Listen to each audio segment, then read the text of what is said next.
રક્તદાન શિબિર સાથે પ્રજાપતિ સમાજનો છઠ્ઠો સ્નેહ મિલન કાર્યક્રમ યોજાયો। પ્રજાપતિ સમાજ એજ્યુકેશન એન્ડ ચેરિટેબલ ટ્રસ્ટ ભરૂચનો છઠ્ઠો સ્નેહ મિલન સમારોહ ઝાડેશ્વર નીલકંઠેશ્વર મહાદેવ મંદિર ખાતે યોજવામાં આવ્યો।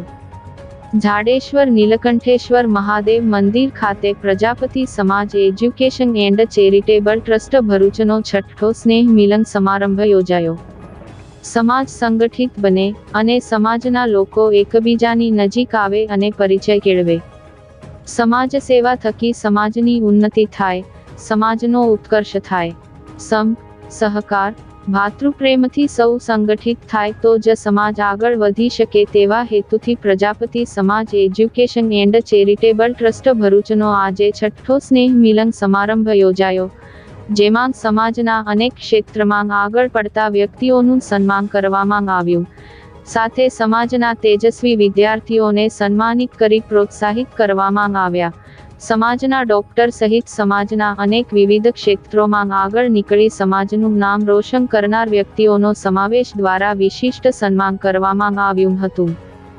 નીલકંઠેશ્વર મહાદેવ મંદિર ખાતે યોજાયેલ સ્નેહમિલનના કાર્યક્રમ સાથે રક્તદાન શિબિરનું પણ આયોજન કરવામાં આવ્યું, જેમાં 100 થી વધુ યુનિટ રક્ત એકત્ર કર્યું હતું। સમાજ ભરૂચ જિલ્લો એજ્યુકેશન એન્ડ ચેરિટેબલ ટ્રસ્ટ આજ રોજ છઠ્ઠો સ્નેહ મિલન કાર્યક્રમ કર્યો હતો, ચાલી રહ્યો છે। અત્યારે અમે લોકો દર વર્ષે આ કાર્યક્રમ કરીએ છીએ। અમારો મૂળ હેતુ 10મા અને 12મા ધોરણના વિદ્યાર્થીઓને મોટિવેશન આપવાનું તથા સમાજમાં જે વિશિષ્ટ વ્યક્તિઓ છે જેઓ આગળ પડતા છે, જેઓ જैसे કે કલેક્ટર ઓફિસમાં કોઈ હોય, જીબીમાં હોય યા પછી કોઈ પાર્ટીમાં હોય એવા લોકોનું અમે અહીંયા સન્માન કરીએ છીએ અને સમાજ સાથે જોડાઈને આપણા સમાજને એ કઈ રીતે મદદરૂપ થઈ શકે એના કાર્યથી અમે એની રજૂઆત કરતા હોઈએ છીએ। એટલે આ છઠ્ઠા સ્નેહ મિલનમાં અમે આ સર્વ લોકોને દર વર્ષે આ રીતે કાર્યક્રમ કરતા રહીશું।